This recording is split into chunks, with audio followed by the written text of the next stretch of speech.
What happened to everyone?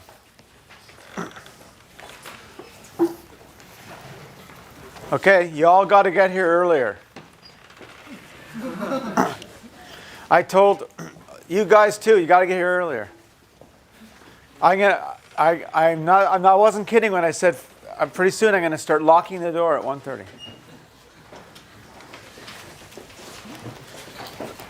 So, did everybody who was on the waiting list get in? Is there anybody still on the waiting list? All right, we've solved the problem. That's nice. So we're going to continue the nonparametric regression today. In particular, we'll finish up the kernel estimators. Any questions before I begin? Actually, maybe I should try it now. You're just in time because I was literally just going to lock the door. I'm going to try it and see what happens. It'll be very interesting. There. All right. I got to be here on time. So do you. All right. So let's remind ourselves what the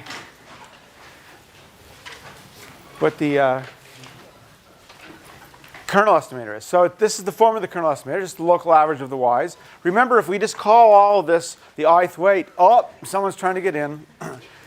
The ith weight, should I let him in?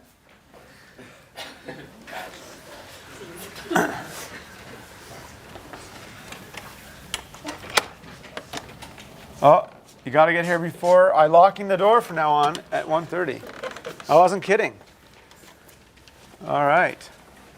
Let's lock it.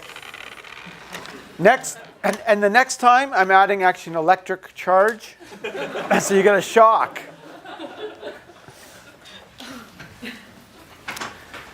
So let's call all this the ith weight at the target point x. We got another one.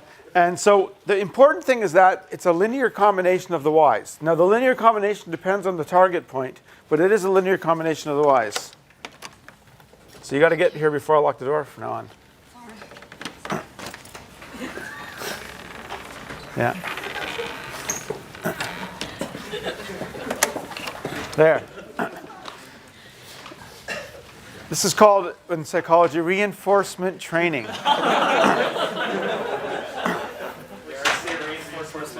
Reinforcement learning. Yeah, whatever it's called. I'm a statistician, I'm not a psychologist.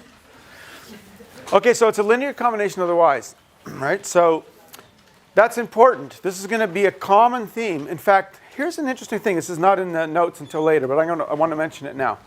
We have this estimator of the regression function.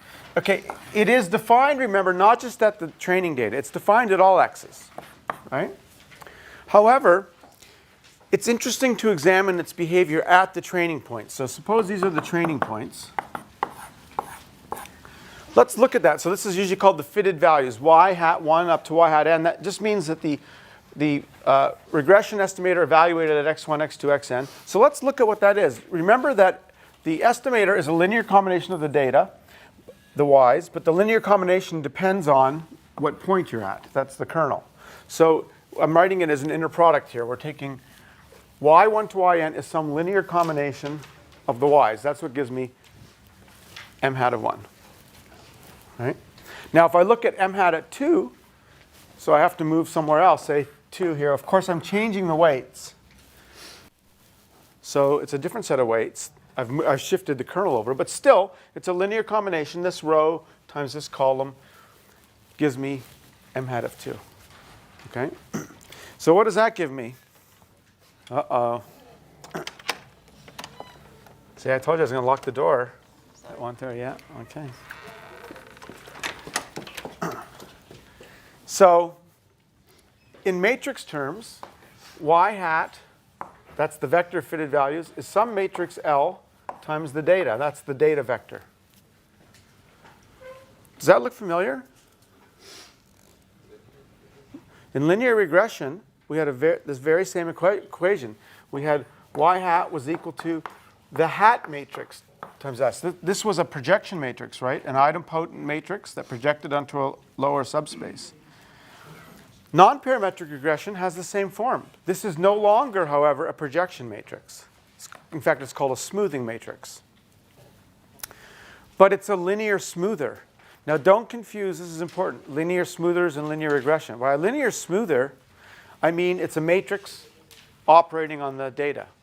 So it's a linear operator. Okay? It doesn't mean that the function we're fitting is linear. But there is this really important connection here, is that there's a very similar thing going on in linear regression and in nonparametric regression. It's still a linear smoother. In fact, what we're going to see is many of the different nonparametric estimators you might know about. So reproducing kernel Hilbert spaces, Gaussian process smoothers, spline smoothers. They're all linear smoothers. They're all just different choices of the matrix L. In fact, here's an interesting thing. You can take any method you want for getting a nonparametric regression estimator, rewrite it this way, and if you plot this each row, what you're going to see is how much weight it's putting on each observation. It doesn't matter what method you're going to start with, it's going to look like a kernel. So smoothing kernels are kind of a good way to think about these things, because even the estimators that start very differently, when you actually look at what it's doing to the data, it's behaving typically like some sort of kernel implicitly. So this is a good thing to keep in mind as we go through the notes. Okay, it's an example of a linear smoother. So we'll return to that point in some detail when we talk about different smoothers, but it's a good unifying view of many different nonparametric estimators. However, not all nonparametric estimators are linear smoothers. There are exceptions. If Ryan talks about what I think he's going to talk about in a week, he'll talk about a nonlinear smoother, for example. So many nonparametric estimators are linear smoothers, but not all. All right, so I had written down a key theorem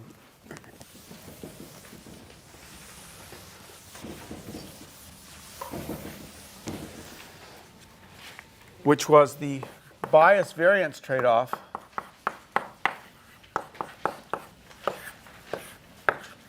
So this was on page 5.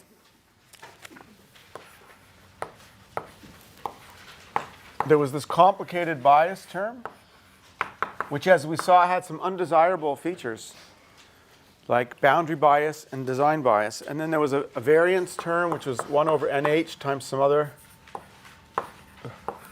stuff here, and then lower order terms. So I want to outline the proof. The full proof is a little bit long, but I can outline the main idea. And then we're going to talk about the multivariate version of this, and then we're going to talk about local polynomial smoothers. All right, so this is still on page 5. So we're going to look at m hat minus m. Well, what you can see, did I erase the definition of the kernel smoother? Let me put it back.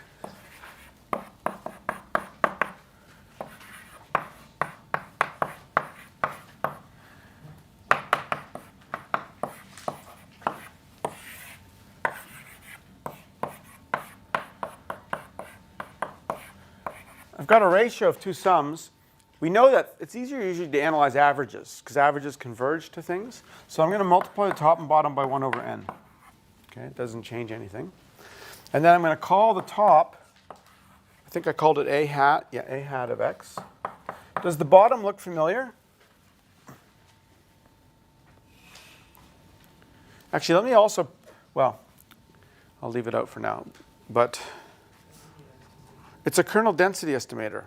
Actually, you might notice the 1 over h is missing in front, but that's on the top and the bottom, so we can cancel that out if we want. But let's actually put that in too, since it's on the top and the bottom. And now you can see, this is just the kernel density estimator. Okay. So, all right. Oh, these guys are really late.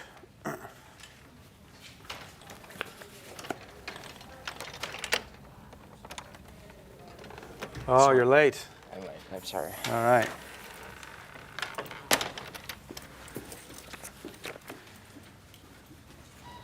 Where were we? All right, so we're going to rewrite this expression then, in terms of those quantities, a hat over p hat minus m. And the first thing we're going to do is just multiply and divide by something so that we get it into a more convenient form. So I would like to rewrite this as a hat p hat minus m. And now I'm going to multiply and divide by this quantity plus 1 minus this quantity. Might not seem like I'm accomplishing much, but the idea is I'm trying to get rid of the random denominator. See, we have what makes the analysis a little bit more complicated is that the denominator and the numerator are both random here. And so now, if I multiply this by this, and then this term by this, I'm going to get two terms. But the nice thing is this p hat kills this p hat, and I'm going to have a deterministic quantity. So what you get is two terms. After I simplify it, you just get this.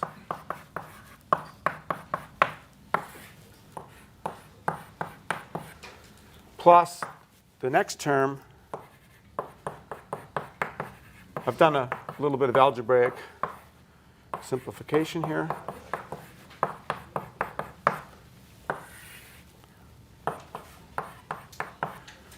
Okay, so I really haven't done anything except rearrange terms. Now this is just going to be a proof outline. So the first thing to notice is that this is going to have some error. This is sort of what we're trying to analyze, right? This is something going to 0 at some rate. But this is also going to 0. So if we multiply two things that are going to 0, they're going to go to 0 even faster. Okay, so the dominant term is this term. This term is going to 0 faster than the original thing. So this is approximately equal to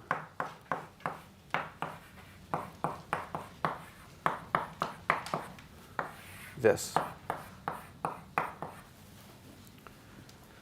There's a little bit of hand waving there, but hopefully that's convincing. But the simplification now is that the denominator is deterministic instead of random. It's just going to simplify the analysis a bit. And so clearly, we need to analyze what's random here, a hat x and p hat x. Actually, p hat x we analyzed in 705. And a hat x is very similar. We can analyze it using very similar techniques.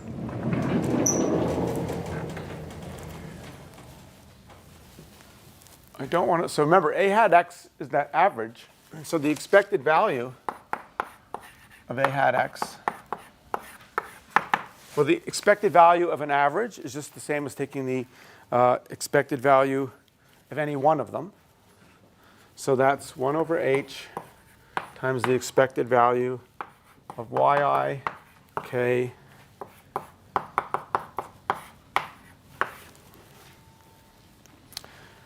okay, and now I'm just going to write out the definition of expected value. It's just, well, actually, let's do two things. Remember, let's write yi is equal to m of xi plus epsilon I. So I can actually break this up into two pieces, the part with mi and epsilon I. But what's the mean of epsilon I? 0. So I can just stick in an mi here. And so I have m of xi, k of xi. What's random is the xi. So what I'm getting is the integral of m, let's call it u, times k of x minus u over h p of u. So if you remember how we analyzed the kernel density estimator, this was pretty much the same thing, except we didn't have this term. So that requires that epsilon I is independent with xi? No, not for the mean. But for the epsilon I always has mean 0, whether it's independent of xi or not. But the expectation is epsilon I times the k xi. So how do you state this? First, take the conditional expectation given x, and then uncondition.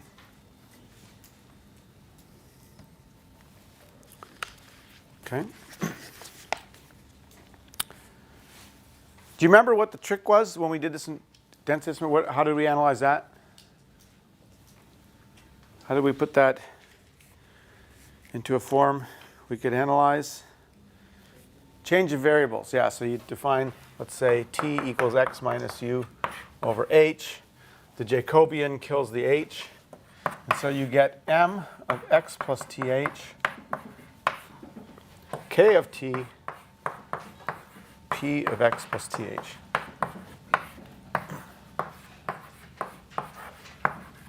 Hopefully that rings a bell. Again, if it wasn't for this, it would be the same as the analysis we did for the kernel density estimator. And what was the next step we did in the kernel density estimator? We did a Taylor series expansion of this, right? P of x plus t,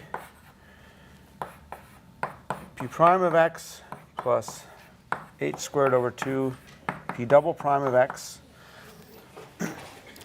And we do the same thing over here.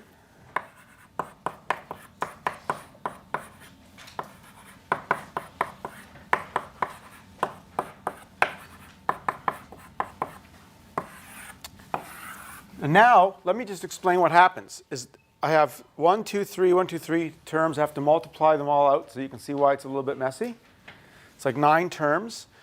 But when I multiply by this, which is symmetric, any term, well, some terms are constant, like we'll just have an m of x out front, like an m of x, actually p of x somewhere. M of x times p of x. What happens when I multiply a term like this? M of x times this. But when I integrate that with respect to t, it's 0.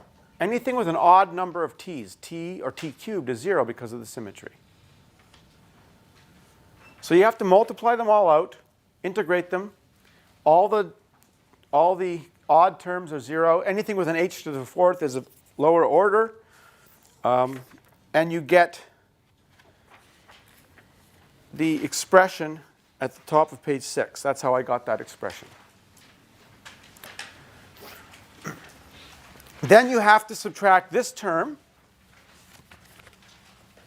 But for this term, we do the same thing. We take the analysis we did for 705, where we had, which I think I wrote down for you to remind you that in 705, we showed that the expected value of p hat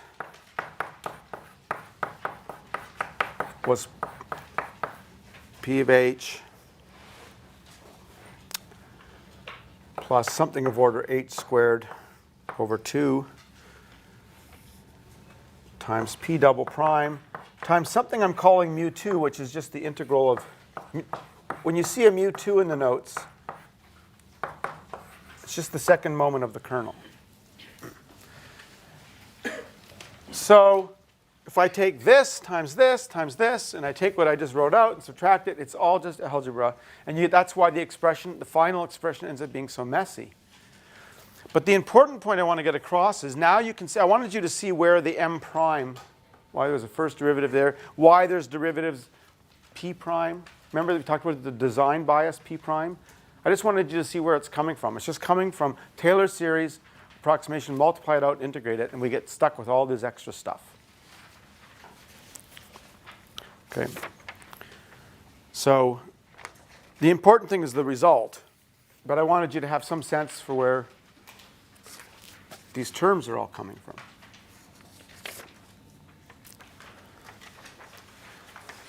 Okay. And the other thing I want to remind you about is there's an h to the 4th in front of the squared bias. That's coming from this analysis. There'll be h squareds around here. When you square it, you get h to the 4th. But that's only true because we're doing an interior point. If you did the whole thing at a boundary point, the Taylor series doesn't work out the same at a boundary point. And you end up with a bias at the boundary that's much larger, something like h squared. So I didn't include that analysis there. So the two key points, though, if I'm confusing you, because I know it's getting a little bit technical, but just look at equation 15 and just keep in mind the bias has two unpleasant properties. The presence of p prime says that anytime the density is irregular or unsmooth, you have extra bias. And then the part that I left out is anytime you're near a boundary, there's extra bias. And just so you know that this matters in practice, a lot of high-dimensional prediction makes use of the fact that something that we've noticed in the last 10 years, which is supposed to be helping us, which is that data don't tend in high dimensions often to be nice, uniformly spread out, right? If you've heard about manifold learning, you know that a lot of times data sets in high dimensions, they might be in very high dimensions, but they often tend to concentrate around lower dimensional sets. An example of that is, a famous example is you take a picture of someone's face and you have them move their head around. The number of pixels might be large, so the dimension of the space is very large. But really, if you follow the data in that space, it's only really moving around in a lower dimensional subspace.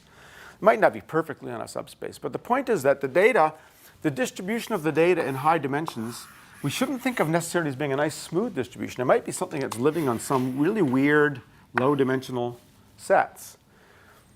That's actually a good thing. It's something we take advantage of in statistics and machine learning. But what does it mean when the distribution is on some weird lower dimensional set? It means the density is very peaked. It means P prime is huge.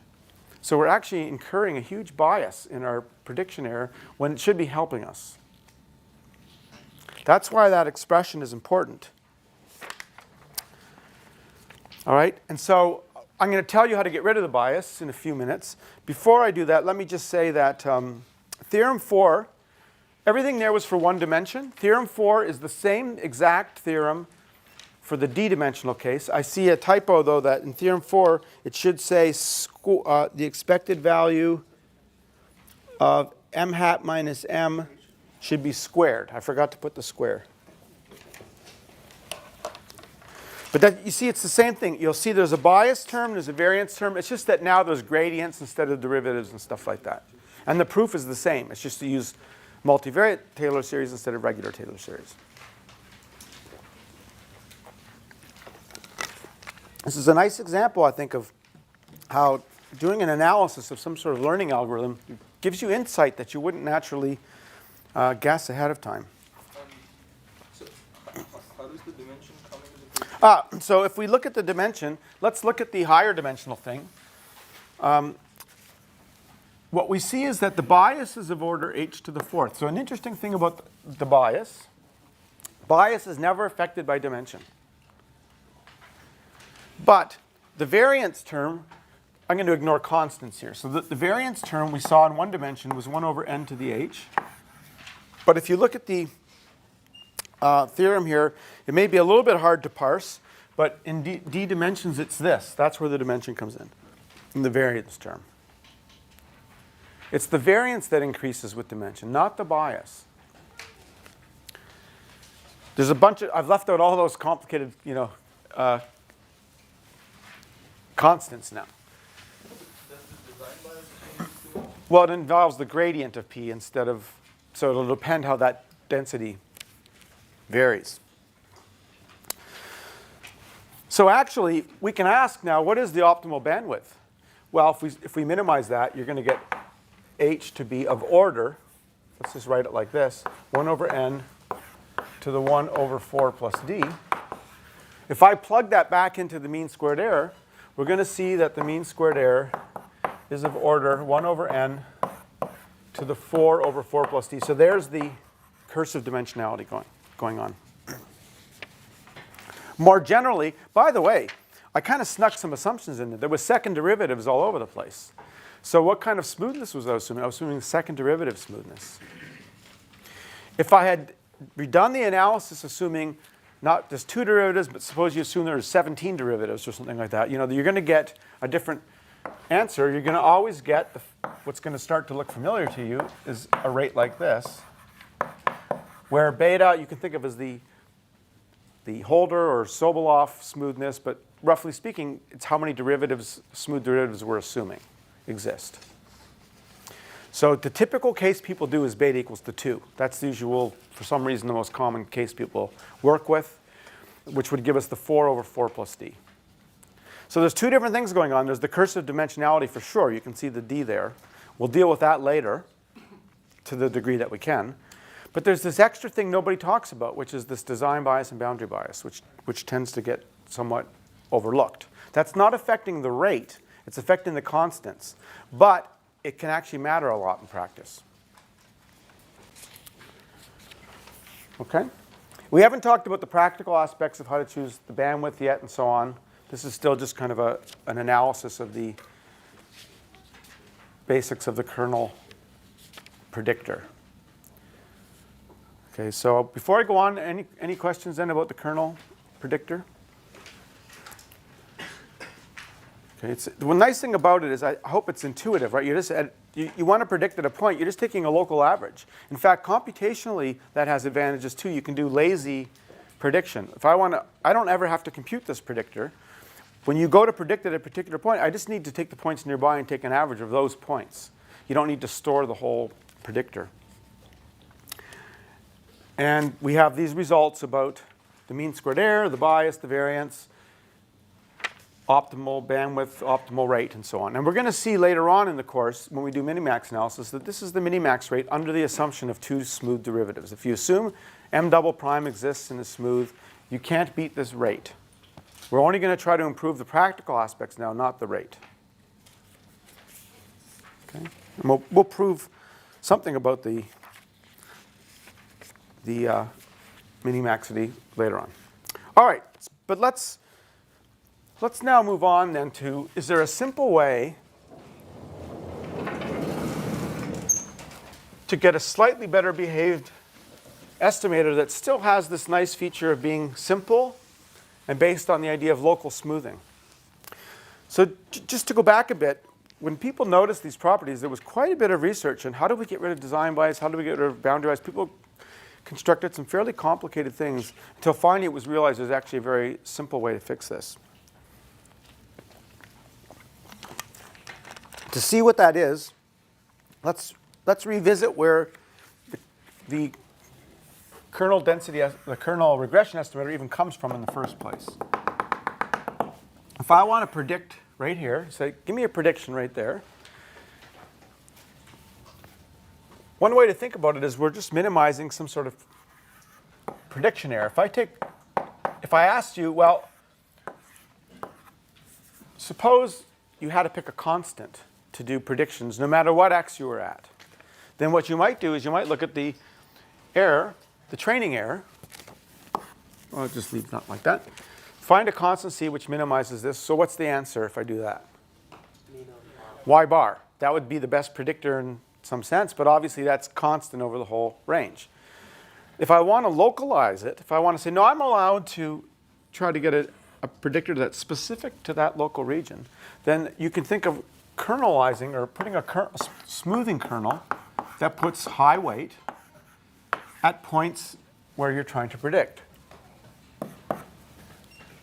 So now I'm letting the constant really depend on where we are, where we want to predict. We're localizing the training error. If you just take the derivative and set it equal to 0, you get exactly the kernel estimator. Just take the derivative, set it equal to 0, you get two sides, and so you get the kernel estimator back. So that's just another way to think about the kernel estimator. You're just minimizing the localized sums of squares. Thinking about it that way suggests an idea. What we're doing, we see, is we're trying to fit a constant everywhere. So at this point, I'm saying find a constant c that minimizes this localized sums of squares. Well, that suggests the following idea. Why fit a local constant? Why am I taking this to be a constant? Maybe what I should do is fit a local line.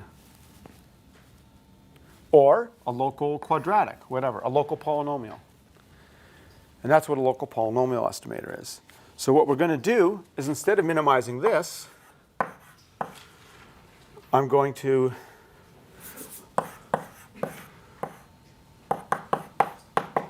take the kernel, and instead of subtracting off, I'll call it beta 0 now, just a constant and minimizing that, that's what we've been doing so far. We can also put a linear term, we could put a quadratic term. I'm just going to do this in one dimension for the moment, and I'm just going to go to the linear term for the moment. So all I'm doing is, in other words, least squares. I'm fitting a straight line, but I'm doing it locally. And if I do this, what's happening is you can think of my estimator in some neighborhood here. Let's pick a point near x. I'm saying that m hat of u, I'm going to say, is going to be beta hat 0 of x.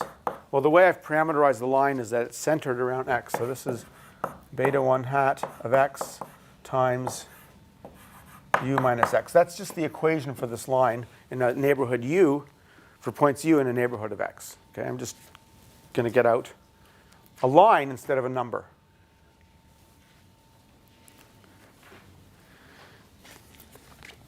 Where beta 0 and beta 1 hat come just by doing least squares, just by minimizing this. There is this kernel here, though, so it's not going to be quite the usual least squares. And that gives me a line. But of course, I'm only doing this to get an estimate at this point. So I'm really interested in this at x. And this part actually drops out. And we just get beta 0 x. So let me clarify something here. We're getting back just a single number. But it's not the same as fitting a constant. We're fitting a line, then we're pulling off the intercept of that line. That's just because we centered the line around x. That's not the same as just fitting a constant there. Okay, so you fit a local line, you get the line, now you evaluate the line at this point. That's your estimator. That's the local. What do you mean by fitting the constant? I mean getting. C is dependent on x. I'm saying if you fit this, you'll get the kernel estimator. Yeah. If you fit this, you're going to get a beta 0, beta 1 hat. The beta 0 hat is not equal to the c hat. The fact that you fit something else, the fact that you fit the beta 1 affects what you get out for the beta 0. Okay?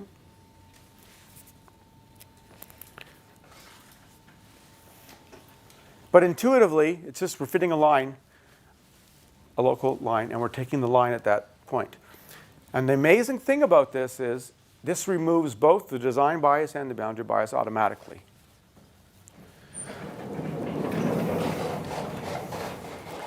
And let me actually write, and it's easy, by the way, because we're going to write down the exact solution.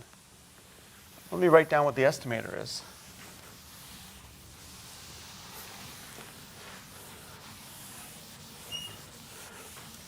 If we just write down the thing that we're minimizing in matrix form and minimize it, just take the derivative, we can write it out explicitly. So here's what you get. Let's say beta hat. Remember, it all depends on the point x you're predicting at. You get a different value at a different point. So this is beta hat. This is a vector. We only really care about the first thing, but the whole process still involves fitting both of these things. And the formula is, this is just a least squares thing. The only difference is the presence of the kernel. Now, I don't know if those of you who are taking regression, that there's ordinary least squares regression, but there's also weighted least squares regression. Who's taken weighted least squares regression? I bet you more of you have. You just don't want to say it. But anyway, if you do least squares and put weights in, you just get a modification of least squares. Why would you put weights in? Well, like for example, if some observations have a higher variance than other observations, sometimes you put weights in. In this case, the weights are coming from the kernel. Things farther away from the target point are getting lower weight. So what we get is what's called a weighted least squares solution. I'm going to put down the formula. It's x transpose w x inverse. So you can see there's going to be some matrix of weights. That comes from the localization. And then x transpose wy. Let me write out what these things are. So this looks exactly like an ordinary least squares estimator except for the weight matrix. And what are these matrices? Remember, we're not doing one least squares. We're doing this at every point x. So we're doing a whole series of these things. So this x, the design matrix in the regression is going to depend on the point x that we're at.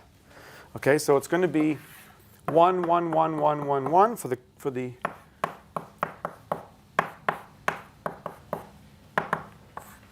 the intercept, and this is and the W is just a diagonal matrix with the kernel values. So this is just k of x minus x1 over h, and k, and then 0 elsewhere. This only comes from taking this equation here, writing it in matrix form, differentiating and setting equal to 0. That's it. And I'm just writing it in a very compact form. But you can see it's so simple that you can program it very easily. It's built into R. I would imagine it's built into MATLAB. I don't know. Maybe some of you know I don't do MATLAB, but it's certainly built into R in many packages. If I really wanted to be precise here, I guess I should put a sub x here, because this depends on the point x at which you're predicting. So this is not much harder than doing kernel regression. This is fairly quick. We're not going to prove those results, but it is true. I'm going to state the result in a minute, that it gets rid of all these undesirable properties without increasing the variance. And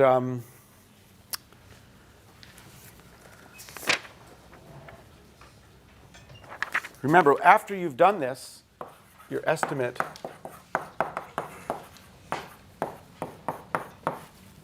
is this. So at each point x, you form the corresponding x matrix, W matrix. You do least squares, you get this, and then you pull that off, and that's your predictor.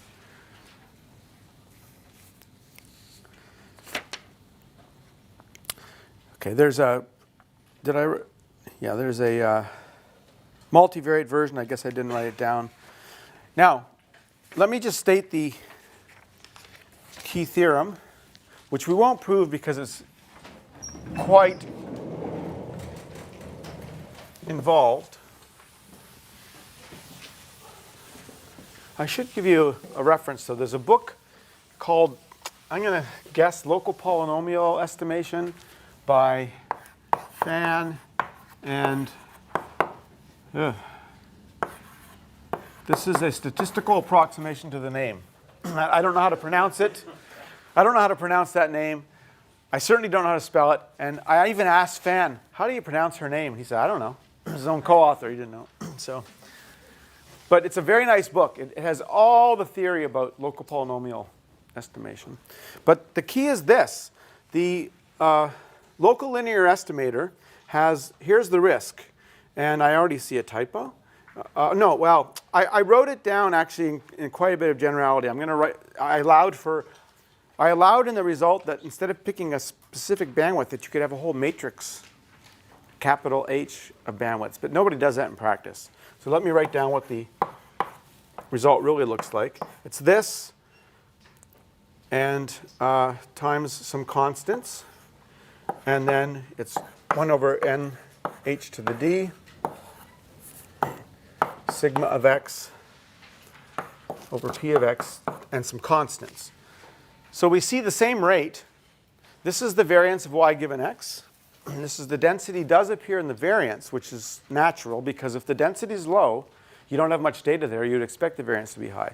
But the key thing is nowhere in this constant do we get that p prime term. There's no derivatives of the p. And it's also true that this formula holds at the boundaries as well. So we've cured the boundary bias and the design bias very simply. It's really a cool thing. What about this p double prime? Well, the p double prime is there, but that's true. I accept that there is a p double prime there, except for one thing. That's a typo. It should say m double prime. So if you look at equation 18, we expect the second derivative of the regression function to be there. So in equation 18, that's a typo. That should be m double prime. This should be your go-to predictor. It's an interesting thing that I would say in statistics. It probably is the go-to predictor, but probably not so much in ML. By go-to, I mean the first thing you try. It's easy. See if it works.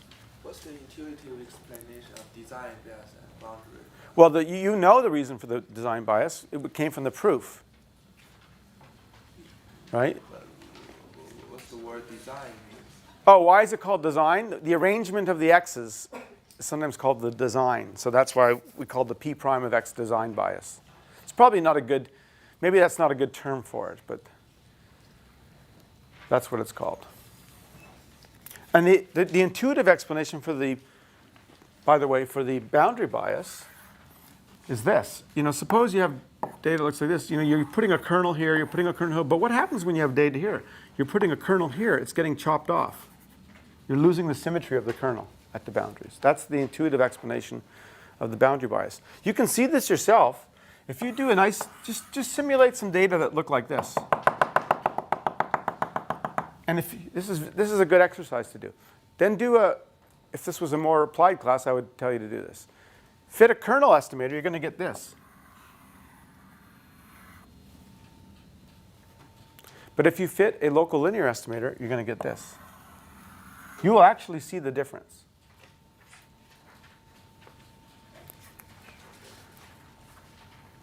Now, you might wonder, why did I stop at linear? Can you do local quadratic estimators, local cubic estimators, local quartic estimators? Yes, you can. So people will do local quadratic estimation in some cases for the following reason. There's another source of bias, which is at peaks and valleys. These estimators tend to underestimate peaks and overestimate minima. And if you really, most times that doesn't matter. Okay, that's not a big deal. But maybe you're doing a scientific application where you really want to get the peaks estimated well, then people would do a local quadratic estimator. Beyond that, I don't see much practical value in going beyond local quadratic. So people will usually use local linear, maybe local quadratic. That's about it. You do start to add variance once you go up to higher and higher terms. Okay, there's no free lunch. All right.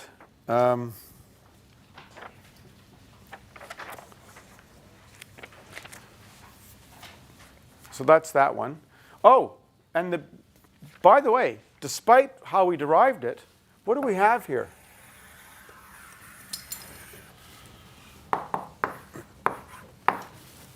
It's a local smoother.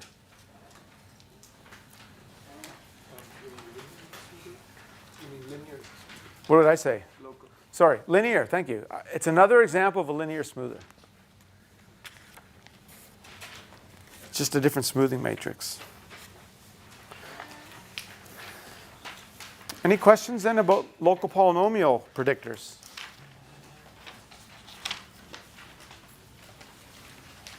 Actually, I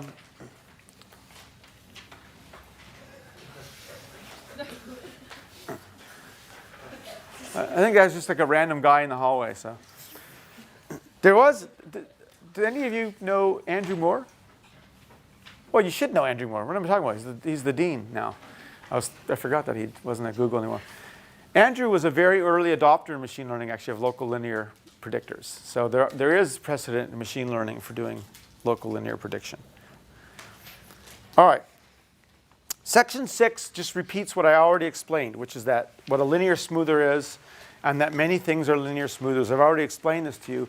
I do want to mention one thing about linear smoothers, which is something we'll find useful.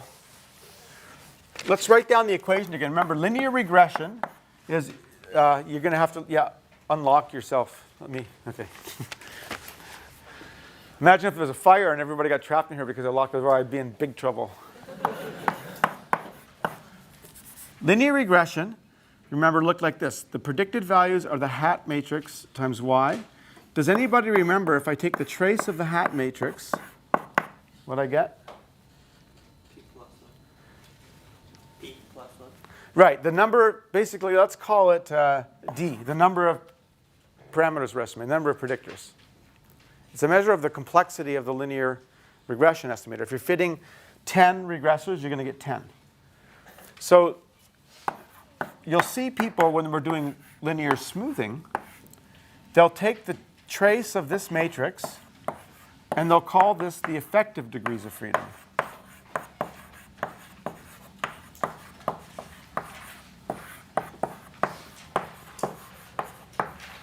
So like in a kernel smoother, one way to measure the complexity of your predictor is by the bandwidth. Smaller bandwidths are more complex. But another way people use is this effective degrees of freedom. You can check that this is always between 1 and n. And as the bandwidth, for example, gets smaller, the effective degrees of freedom increases. It's just another way to sort of summarize the complexity of your smoother. Okay, so you'll see that. I wanted to mention that because you will see that in the literature. All right, any question? Let's talk about another brand of predictors, penalized predictors or regularized, which would be to do the following thing. We're going to go yi minus plus lambda times some sort of penalty function, let's say j of m. Let's call it actually g. So remember, if I just minimize the training error, I'm just going to overfit the data. I'm just going to interpolate the data. The way we got to kernel smoothing and local polynomial smoothing was to localize the training error. But a different approach, probably one you're more familiar with if you've seen this before, is to add a penalty term where this measures in some sense the complexity of the thing, and then we want to minimize that. And there'll be a tuning parameter, which in some sense plays the role of like a bandwidth. It's going to control the complexity of the predictor. And so let me put down two that are commonly used. I'll just do the one-dimensional case for the moment. For many years in statistics, this was a very popular regularizer. G double prime. The idea being, if you try to overfit the data, G double prime is going to increase, so it's going to increase this term. So that's a penalty for complexity. Another one might be to use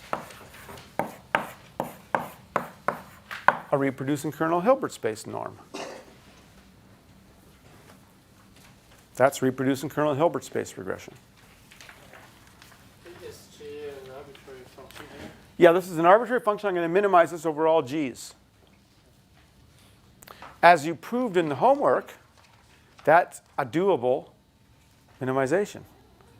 It's one of the questions in the homework, is to show you did it for the reproducing kernel Hilbert space. We'll come back to that in a minute. So this is a minimization you can actually do, even though in principle it's over infinitely many functions. In fact, this is a reproducing kernel Hilbert space thing for a particular reproducing kernel Hilbert space, it turns out. So actually, if you minimize this G with this penalty, what you get out is something called a cubic spline, which is just a piecewise cubic fit. So what ends up happening, say the data look like this, you get a, I'm going to draw lines here. The solution turns out to be some smooth function. I'm trying to draw it to look smooth. It's piecewise cubic, but also the first and second derivatives match here, so it makes it very smooth. And that's kind of popular in some circles. I'm not a big fan of the splines because it's as soon as you leave one dimension, it gets really messy to start talking about splines. But I have colleagues who like splines. I prefer local polynomial estimators. What does it look like? So I have a little discussion for you about splines, but let's actually talk about the let's suppose I take a reproducing kernel Hilbert space thing. Then what you proved or will prove, what day study Thursday, by tomorrow, you'll prove that the solution, it's not a very hard problem. So here's the fascinating thing about it is, I'm going to minimize this over all functions in this reproducing kernel Hilbert space. That's a very large space. And at first sight, it might seem like, how could you ever do that minimization? But what you'll see is that the solution ends up being of the following form. Let me use the same symbols. Yeah, alpha j hat. It's just a sum of kernels at the data points.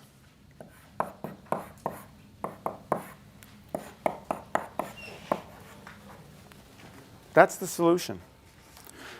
And you'll see that the alpha hat this vector of alphas looks pretty much like a least squares kind of estimator. Actually, it's more like a ridge regression. It looks like this, where K is just the kernel, the matrix of kernel values. So the interesting thing about reproducing kernel Hilbert space regression is, despite the kind of abstract nature of the minimization problem, it's an infinite dimensional minimization, it turns out that the answer has a very simple form. It's just a finite sum of kernels centered at the data points, and the alphas come from essentially like what looks like a linear regression. And guess what? That should look familiar. Well, it's really the fitted values I should be doing that for, but it's a matrix times y. RKHS regression is another linear smoother. And if you plot the rows of the smoothing matrix, it'll look a lot like just ordinary smoothing kernels.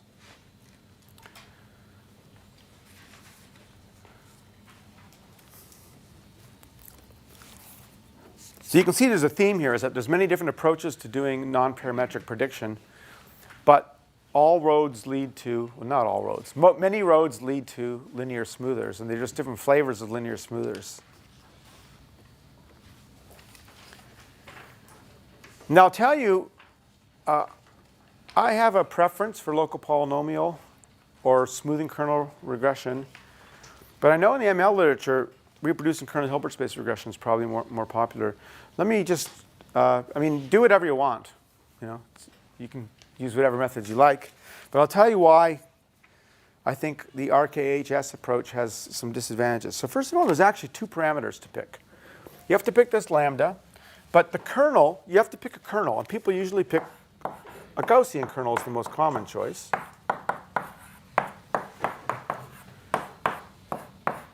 There's another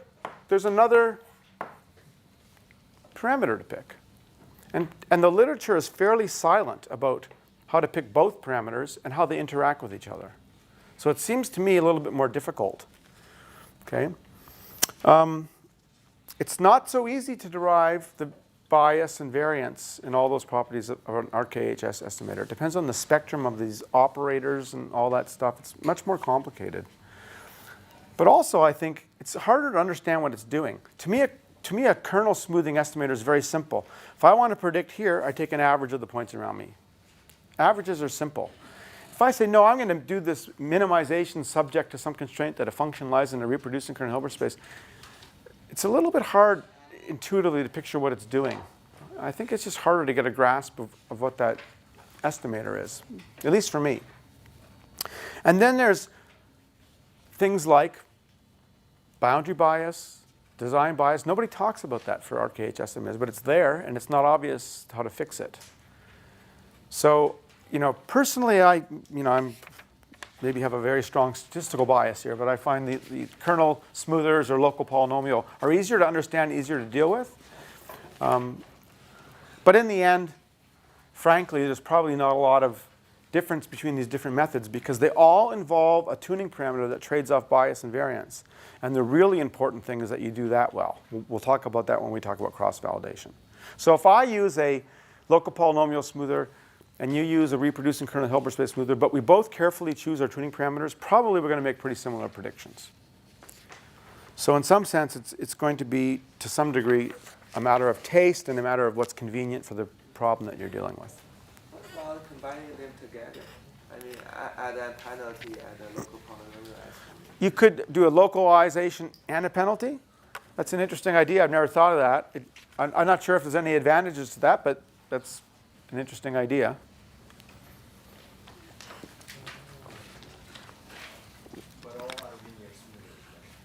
So far, everything we've talked about is a linear smoother.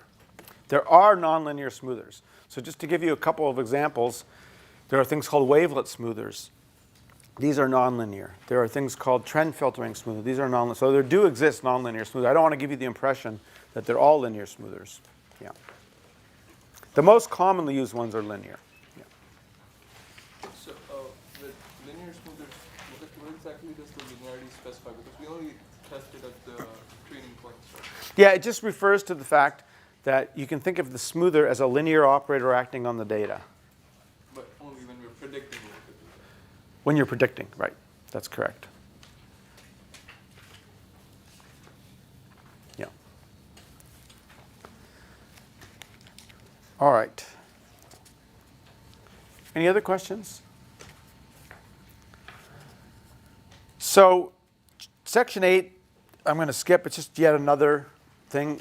All section 8 says is you could just specify a basis ahead of time, like a Fourier basis, and regress on this basis. That's yet another way. I mean, there's a million ways to do this smoothing.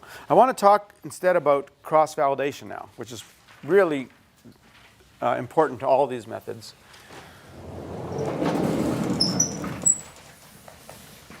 Let's check the time. Okay, we're good. So no matter what method you use, you're going to have to pick some sort of tuning parameter. It might be lambda in your regularized thing, or the bandwidth in the kernel smoother.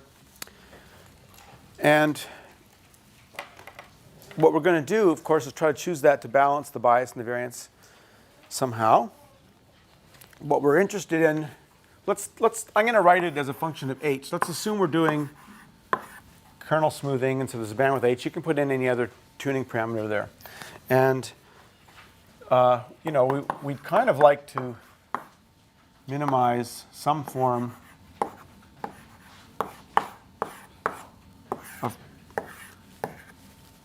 of the training error. All we have access to is, of the true error. All we have access to is the training error. We know we can't minimize this. Right? What would happen if I chose the bandwidth to minimize this? What bandwidth would I get? 0, because then I could just make m hat equal to y, right? Just overfit it. It's the usual problem. So we usually use some version of cross-validation, and there's many, many different flavors of cross-validation.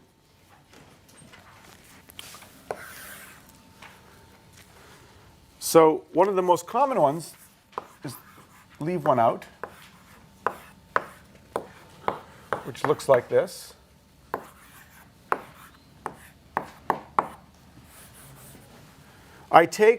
Let's write it down.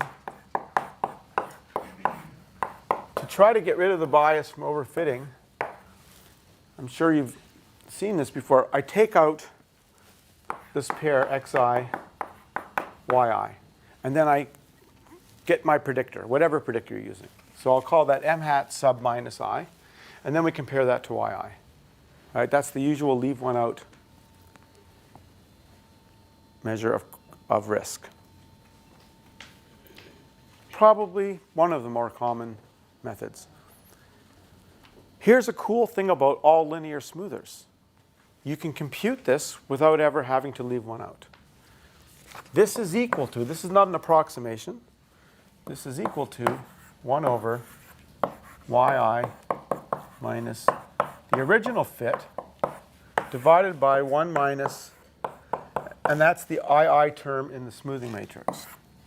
You're going to prove this on the next homework. It's very simple. This is an identity. So one nice thing about leave one out is that even though in principle you're doing it by leaving one out, you never actually have to do it. You can just use this identity. So you never have to refit the data, which is pretty cool. Okay, and that's exact. That's a common method.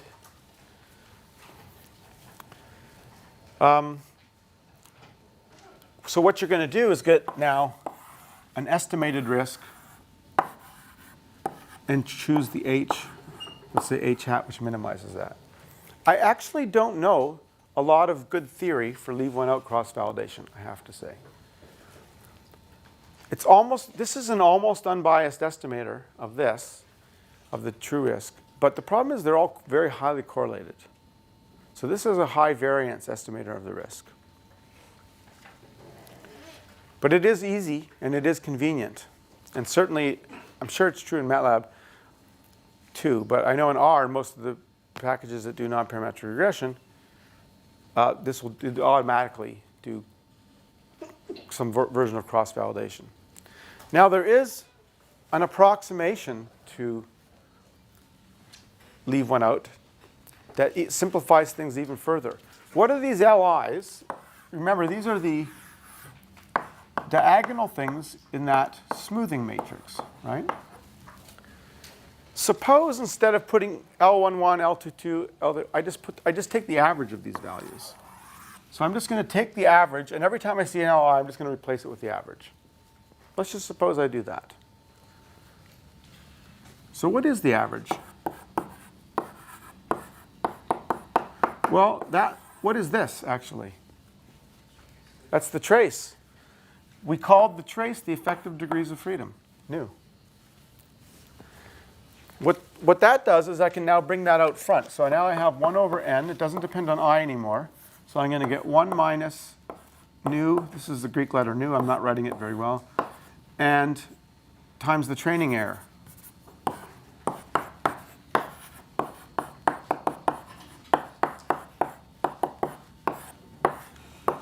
Is everybody clear what I just did? I just took the individual diagonal terms, replaced them with their average. There's some asymptotic justification for that. But what I've done is simplify the formula. Now it's just a matter of taking the training error times this term. It turns out to be a little bit more stable. Because if one of these happens to get close to 1, this whole thing will blow up. Whereas this average quantity tends to be a little bit more stable. And it turns out in some types of regression, this is just easier to compute than this is. So that's got a funny name. That's called generalized cross-validation. It should be called approximate cross-validation. But it's called generalized cross-validation. So if you ever hear the term generalized cross-validation, think of it as an approximation to leave one out cross-validation.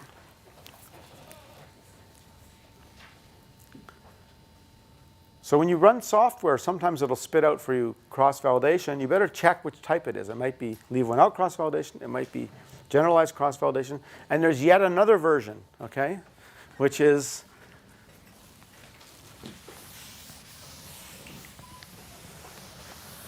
the following thing. Look at this term here.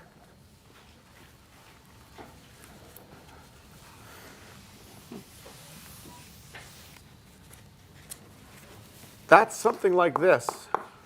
If I take this, if I do a Taylor series expansion of 1 over 1 minus x squared, that's approximately 1 plus 2x. So if I just do that here, I get yet another approximation to the leave one out, which turns out to be, I'm going to write it in this form.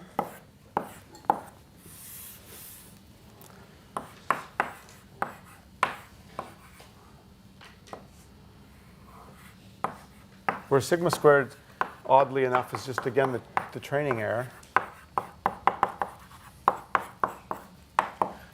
Let me make sure I was clear what I did. I just took a Taylor series approximation to this, multiplied it out, and I get this term. Why would I do that? Does that look familiar to anybody? Certainly to those of you who have taken 707, it should look familiar. It's the training error plus a penalty term. You see the penalty is basically involving the effective degrees of freedom. This thing, how many of you have heard of CP? No? Okay. Well, anyway, there is this thing called the CP statistic that people often use in linear regression for choosing like how many variables to put in the regression. And it's this thing. It has a kind of intuitive feeling to it, which is just that you have the training error and you have a complexity term. And if you try to overfit, this will get small, but this will get big. The effective degrees of freedom will get bigger, and vice versa. But the genesis of it is really, it's an approximation to the generalized cross-validation. And the generalized cross-validation is an approximation to the leave one out cross-validation. So I've tried to kind of unify them all here, that you're going to see in various places people using these different versions of cross-validation, but they're really kind of morally the same thing. They're just all kind of different approximations to the same quantity. So if you haven't heard of CP, well, that doesn't help you. But some of you will come across CP, and it's just like an approximation to that expression. All right. So this is all still one flavor, really. These are sub-flavors, right? The flavor here is leave one out cross-validation. We haven't got to the other ones yet. And these are kind of sub-flavors of that flavor. I want to show you an example. Any questions so far? Here's a fun little example. I like this example just because it's tough. If you want to test something out, this is a good example, top of page 14. The function is known as the Doppler function. I'll try my best to draw it. It's a really hard function to estimate. Even for a one-dimensional problem, this is tough. And I generated some data. So I generated a point at random. Then I took the function and added noise, and I got a data set like on the right. What you see on the bottom left is the cross-validation score. And instead of plotting it versus, what kind of smoother did I use? I think I used a local linear regression. Instead of plotting it versus the bandwidth, I plotted it versus this effective degrees of freedom thing. You could do either one. And so you get this curve, and it's minimized around 166 effective degrees of freedom. So it's almost like saying I'm needing 166 parameters in this fit. That's pretty unusual for a one-dimensional fit, but this is a very, very complicated function. Look at the fit, though. I'm also using this to illustrate another point. Do you like that fitted function? I like it. Given the complexity of the function, I think they did a pretty good job. But what you do see is there's a compromise, which is it fits pretty well in the middle. At the right, I would say it's under-smoothing. And at the left, it's kind of over-smoothing. And that's because we're choosing a constant bandwidth. That's one of the things about linear smoothers, is they're homogeneous. This is a kind of example where a nonlinear smoother actually might work better. You might smooth less on the left and more on the right. But this is a pretty special case, right? This is a one-dimensional high signal-to-noise problem. Kind of thing that might come up in signal processing. What is an example of a nonlinear smoother? You really want an example of a nonlinear smoother? You'll get one. I'll tell Ryan to do nonlinear smoothers when he lectures next week. How would this behave like outside the ranges? You should never, good question. How does this behave outside the range? You should never extrapolate. One of the basic rules in statistics, you'll be excommunicated if you ever extrapolate beyond the data. I mean, it'll give you an answer, but don't trust it. Okay. All right, so this is all leave one out cross-validation. Probably a more familiar one to you is, or maybe more common, is like something like tenfold cross-validation. And that is, in my opinion, more reliable.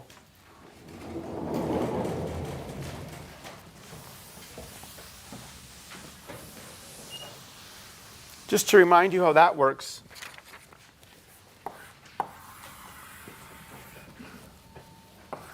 you take the data, you divide it into chunks. People usually, use 5, 10, rule of thumb.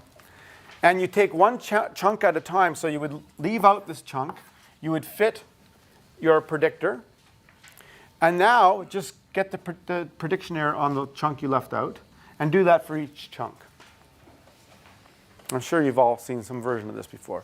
That gives you, again, if you average over all the chunks, now you get an estimate of the risk. That's a much more reliable estimate of the risk, it turns out. Well, that kind of makes sense, right? Because instead of using one point here, I'm using a big chunk of the data to estimate the risk. We'll talk about a theorem about that in a minute if we have time. This is something where we can actually theoretically say something about how well it's doing. So you might wonder, though, why do people use tenfold? I don't know there's any reason. I think that just sort of became a default. I actually did find a paper the other day about trying to find the optimal number of folds. It's like 60 pages long. It's very, very complicated. There's a million assumptions. The answer is the optimal number of folds, not surprisingly, depends on all kinds of things about the function that you'll never know. And so the final statement in the paper is, so go ahead and use 10 folds. Seems to work pretty good. So I think it's pretty hard to say general statements about what would be the optimal number of folds to use in k-fold cross-validation, unless you make a lot of assumptions. But in general, we're not going to know much about the function. But I do have a theorem here, which actually just does one fold. And a similar theorem would apply for 10-fold. But for simplicity, imagine we do the simplest version of this, which is simply that you train on 1/2. So you take half the data. And here I get m hat of h for a whole bunch of different values of h, let's say. I let h vary in some set of bandwidths. And now I just estimate the error on this half. So this is just a simplified version of 10-fold cross-validation. And now I get this error, and I pick h hat from there. Here's the question.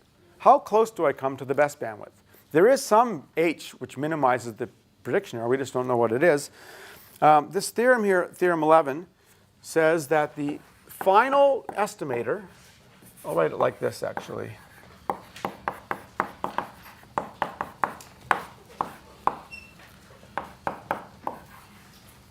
Oops. So this is just the distance of the final estimator with that bandwidth chosen by splitting compared to the truth is less than or equal to, and I put 2. It's actually a slightly smaller constant, but just to keep it simple, I put 2 here times, actually we don't need an expected value here. Well, actually we do need an expected value. Because this is going to be this is the estimator like you would choose if somebody told you this is the best possible bandwidth you could use, the one that minimizes the prediction error.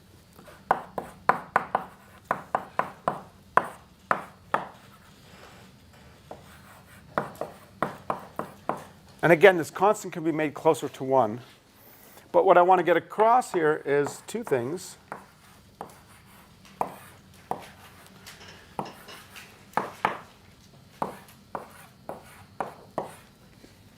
First of all, I'm going to have to choose and practice some finite set of tuning parameters, like a grid of tuning parameters.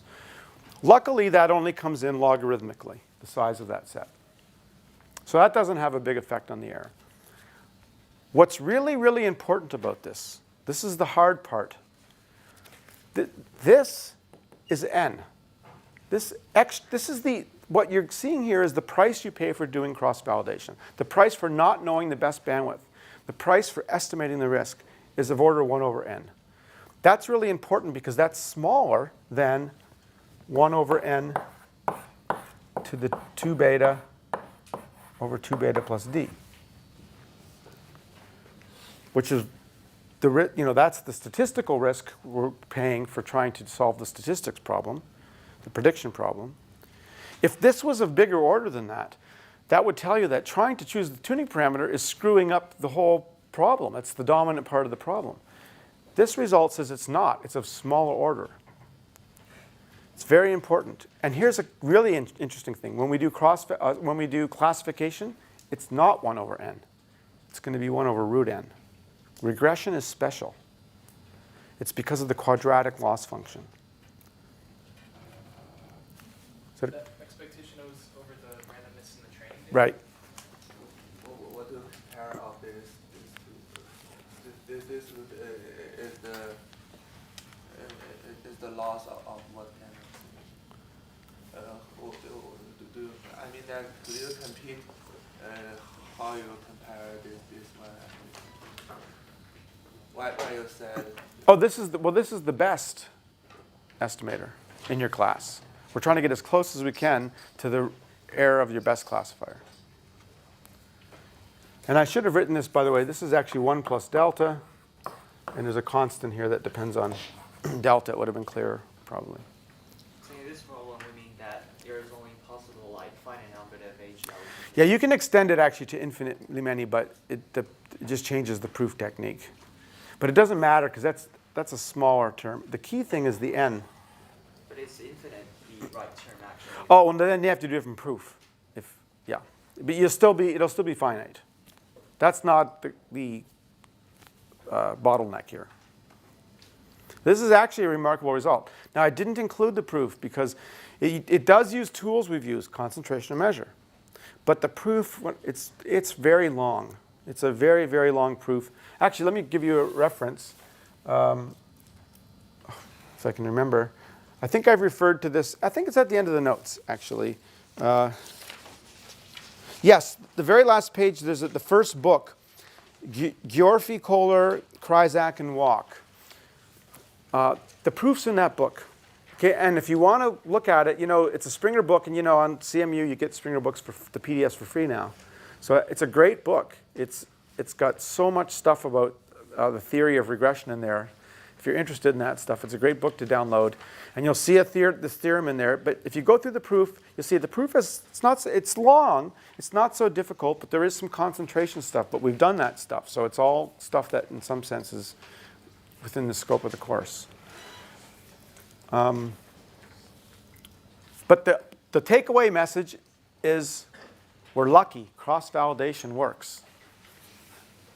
We can choose. We have a method of predicting, and we have a method of choosing tuning parameters.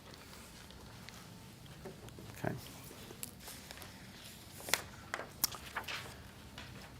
Any questions? So you're saying that the k-fold cross-validation has this nice feature with respect to regression. What about just how does cross-validation do with respect to how to change with different loss functions? No, so this is particular to regression. If once you get to different loss functions like classification, you may not get the same rate without additional assumptions. So what we're going to do next week is I want to tell you some practical ways to deal with high-dimensional problems, because in principle, any of these things, the RKHS predictor, kernel smoothing, local polynomial, there was nothing that said I couldn't apply it to any dimension. But you could have a lot of problems in high dimensions. And so I want to talk about some alternative ways of dealing with high dimensions on Tuesday.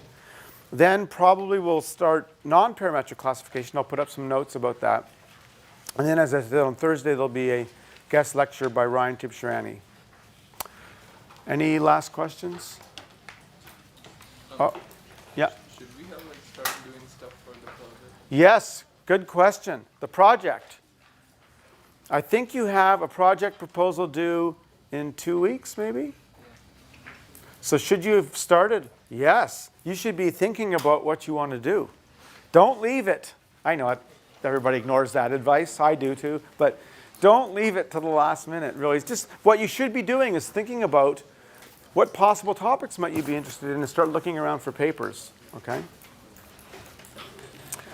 All right, have a good weekend. I'll see you next. Is this Thursday? Yeah, I'll see you next week.